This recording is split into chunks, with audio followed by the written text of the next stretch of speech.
La société nous pousse à toujours plus de consommation. Pourtant, chacun le sait, cela ne peut plus durer. Un jour ou l'autre, il faudra se rendre à l'évidence. La Terre ne peut pas subvenir à nos envies, et elle ne subviendra bientôt plus à nos besoins.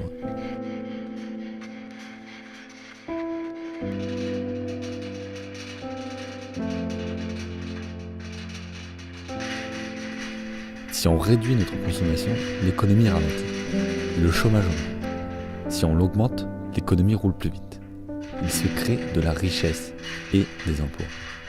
Mais l'endettement augmente aussi. Notre environnement est sacrifié toujours un peu plus.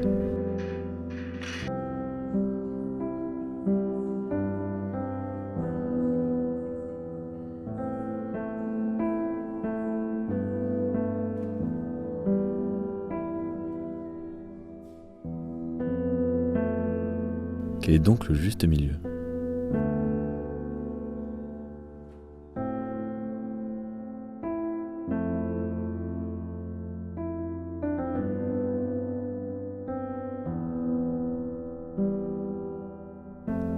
Comme l'indique l'article 70 de la loi relative à la transition énergétique pour la croissance verte, je cite, « La transition vers une économie circulaire vise à dépasser le modèle économique linéaire, consistant à extraire, fabriquer, consommer et jeter, en appelant à une consommation sobre et responsable des ressources naturelles et des matières premières primaires. L'économie circulaire repose sur 3 piliers essentiels, la production durable, qui repose sur l'approvisionnement durable, l'éco-conception, l'écologie industrielle et territoriale, l'économie de la fonctionnalité.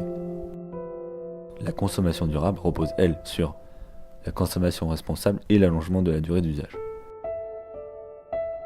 Quant à la gestion des déchets, elle repose sur le recyclage. L'ensemble de ces domaines d'action forme un cycle, où chaque étape entraîne la suivante. Cependant, ce cycle fermé qui vise à réutiliser ou valoriser les déchets est un système qui reste une solution partielle, indissociable d'une réduction de la consommation des ressources.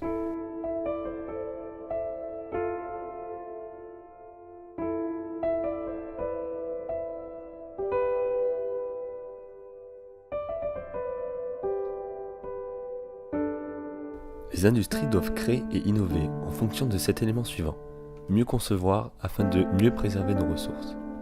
Malheureusement, l'univers des industries privilégie les matériaux moins chers et moins résistants. Nous obtenons alors une manière de programmer volontairement l'obsolescence des produits et d'inciter le consommateur à racheter plus rapidement. Pourtant, les entreprises ont intérêt à fidéliser et mettre en confiance leur clientèle. Par exemple, elles peuvent proposer des produits réparables, fournir des pièces de remplacement ou encore développer des structures de réparation de proximité. Ce dernier exemple engendrera ainsi la création d'emplois. Le bricolage revient également à la mode.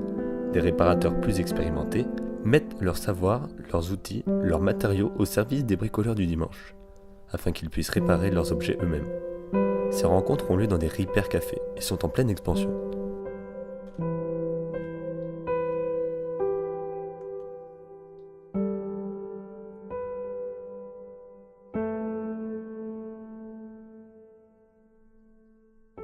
Le cercle vicieux du modèle productiviste, produire, consommer, jeter et s'endetter, doit tendre vers un système d'économie de partage.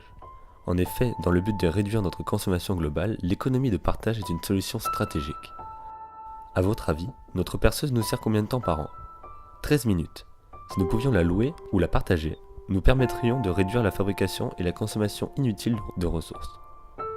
Avec l'aide du développement des nouvelles technologies, cette vision a permis l'apparition de nombreux sites de partage de produits et de services.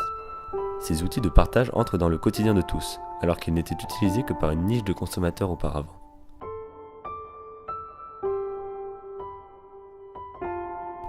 Cependant, tous ces changements seraient inutiles si nous-mêmes nous ne changeons pas de comportement.